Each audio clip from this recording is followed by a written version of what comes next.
जाति आधारित जनगणना मुख्यतः 2 चरणों में है। प्रथम चरण में गणना क्षेत्र निर्धारण, मकानों का नंबरीकरण, संक्षिप्त पंजी निर्धारण करना है। गणना क्षेत्र का निर्धारण हो चुका है, मकान का नंबरीकरण अहम कार्य है। जब हम मकान का नंबरीकरण करने अपने क्षेत्र में जाते हैं तो वहाँ पे भवन और मकान 2 मिलते हैं, जिनको हम लोग इस तरीके से बांट सकते हैं कि भवन के अंदर 1 से अधिक मकान हो सकते हैं। मकानों का अलग अलग निकास होगा और भवन का एक ही निकास होगा। तो इस तरीके से जब हम लोग क्षेत्र में जाएंगे तो हम लोगों को भवन और मकान 2 चीज़ों को देखने का मौका मिलेगा।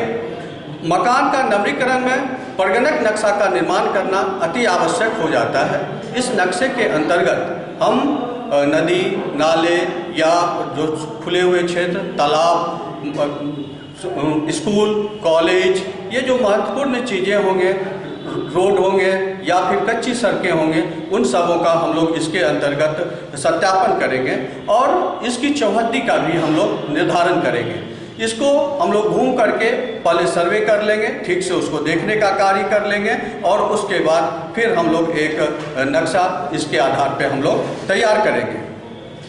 गणना ब्लॉक में दोनों, अगर एक ब्लॉक को 2 गणना ब्लॉकों में बांटा जाता है, उप ब्लॉकों में बांटा जाता है, तो फिर हम लोग इसके अंतर्गत निर्धारण करने जब भी जाएंगे तो दोनों जो ब्लॉक के जो गणना परिगणक होंगे वो साथ जाएंगे, ताकि कोई भी ब्लॉक के अंतर्गत कोई भी एक जो मकान है उस मकान का दोबारा दो जगहों पे उसका निर्धारण नहीं किया जा सके या कोई ऐसा छूट नहीं जाए। कभी कभी ऐसा होता है, यदि आप दोनों साथ नहीं जाएंगे तो भ्रम की स्थिति पैदा हो सकती है और इस भ्रम की स्थिति से बचने के लिए ही हम दोनों लोग जो गणना पर्यवेक्षक होंगे उन दोनों एक साथ हम लोग जाएंगे।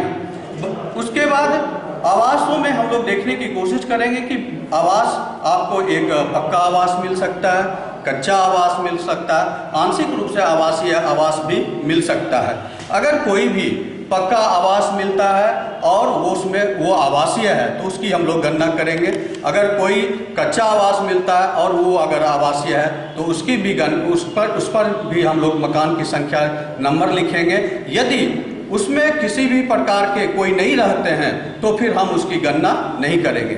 अगर कोई भी मकान जो पक्का मकान है उसके लिए हम लोग एक आयताकार साइन बनाएंगे और यदि ये गैर आवासीय है, पक्का मकान है और वो गैर आवासीय है तो उसके अंतर्गत हम लोग लाइन खींच देंगे, जिससे हमें पता चल जाएगा कि ये जो है पक्का मकान है और ये आवासीय है, ये पक्का मकान है और ये गैर आवासीय है। उसी तरीके से अगर कच्चा मकान है तो उसके लिए हम लोग एक ट्रायंगल का निर्माण करेंगे और ये कच्चा मकान है जो गैर आवासीय है तो इसके अंतर्गत हम लोग एक लाइन का निर्माण करेंगे, जिससे हमें पता चल जाएगा कि ये गैर आवासीय है। तो इस तरीके से हम वहाँ पे इस साइन का भी उपयोग करेंगे। इसके अलावा हमको कुछ आंशिक रूप से आंशिक आवासीय मकान भी मिलते हैं, जिसमें जैसे सब्जी मंडी हो गया या फिर दुकान के संबंधित मकान मिलता है, जिसमें लोग दिन में तो नहीं होते हैं, वो दिन में जो है सो व्यापारिक कार्य करते हैं लेकिन रात में वो उसमें निवास करते हैं। तो ये आंशिक आवासीय मकान भी है, इसकी भी गणना हम लोग करेंगे। अगर कोई मकान है और उस मकान का छत प्लास्टिक का बना हुआ हो या फिर कुछ उस तरीके का बना हुआ हो तो उसमें जो उसका जो आधार होगा वो 3 फीट से ऊंचा होगा, तभी हम लोग उसकी गणना करेंगे, नहीं तो हम उसकी गणना नहीं करेंगे। कभी कभी हम लोग देखते हैं कि गणना करने के क्रम में, अंक देने के क्रम में, मैप बनाने के क्रम में कुछ मकान हमसे छूट जाते हैं। यदि कोई मकान छूट जाता है तो हम चार्ज पदाधिकारी को इसकी सूचना देंगे, फिर लिखित सूचना देंगे, उनसे आदेश प्राप्त होने के बाद हम लोग फिर से उसका नंबरिंग करेंगे। लेकिन नंबरिंग करते वक्त थोड़ा सा हम लोग ध्यान देंगे कि उसका जो नंबर देंगे वो इस तरीके से, अगर मान लीजिए कोई मकान है यहाँ पे जिसका नंबर हम लोगों ने 10 दिया है, यहाँ पे कोई इस तरीके से है उसका हमने नंबर 11 दे दिया है और बीच में कोई हमसे छूट गया है, तो हम लोग क्या करेंगे, कि इसको जो नंबर देंगे उसको जो है सो 10 और हम इधर 1 देंगे। अगर 1 से ज़्यादा होगा तो उसमें 10 2, 10 3, 10 4 इस तरीके से हम लोग नंबर को लिखते जाएंगे और इस तरीके से उसको हम नंबर देंगे। इसके अलावे अगर आप देखते हैं हम लोग कि भवन की संख्या, एक भवन होगा। फिर हम लोग देखते हैं मकान की संख्या,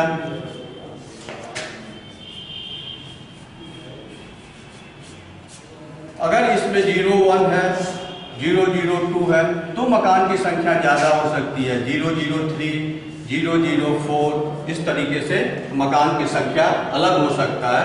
और फिर इसके अंतर्गत हम लोग मकान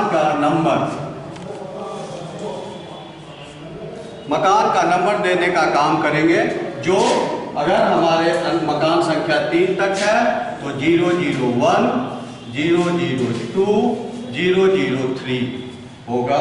और फिर जब 4 मकान की संख्या 4 है तो यहाँ पे फिर 0 0 1, 0 0 2, 0 0 3, 0 0 4 इस तरीके से हम लोग देखते हैं कि भवन 1 है, उसके अंदर मकान की संख्या 3 है तो फिर मकान का नंबर जो हम लोग देंगे वो 0 0 1, 0 0 2, 0 0 3 इस प्रकार से हम लोग मकान का नंबर देंगे। अब हम लोग देखते हैं कि भवन के बाहर हम लोगों को उसका नंबर अंकित करना है। वो नंबर लाल रंग से अंकित करेंगे और उसके बाहर जो एक चौकोर निशान बनाएंगे। भवन के बाहर एक चौकोर निशान बनाएंगे जो 6 इंच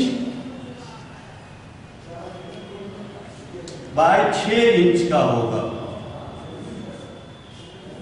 और इसके अंदर हम लोग जो है वो भवन का नंबर देंगे। मान लीजिए कि 10 नंबर का ये भवन है और इसके अंदर अगर मान लीजिए 2 या 3 मकान है तो उसका हम लोग नंबर देंगे 0 0 10 से लेकर के 0 0 13 इस तरीके से हम लोग मकान का नंबर दे देंगे वहां पर। और ये सभी जो है लाल रंगों से लिखा जाएगा। और मकान का जो नंबर होगा अंदर जब हम जाएंगे और मकान का जो नंबर देंगे उस नंबर के अंतर्गत हम लोग देखेंगे कि यहाँ पे हम लोग लिखेंगे गन 0 0 11 इस तरीके से हम लोग उसके भवन के अंदर मकान का नंबर देंगे। इसका एक मेन उद्देश्य ये है कि ये कोई आदमी दोबारा गिनती ना हो और कोई आदमी छूटे नहीं, इस बात का हम लोग विशेष ध्यान रखेंगे। धन्यवाद।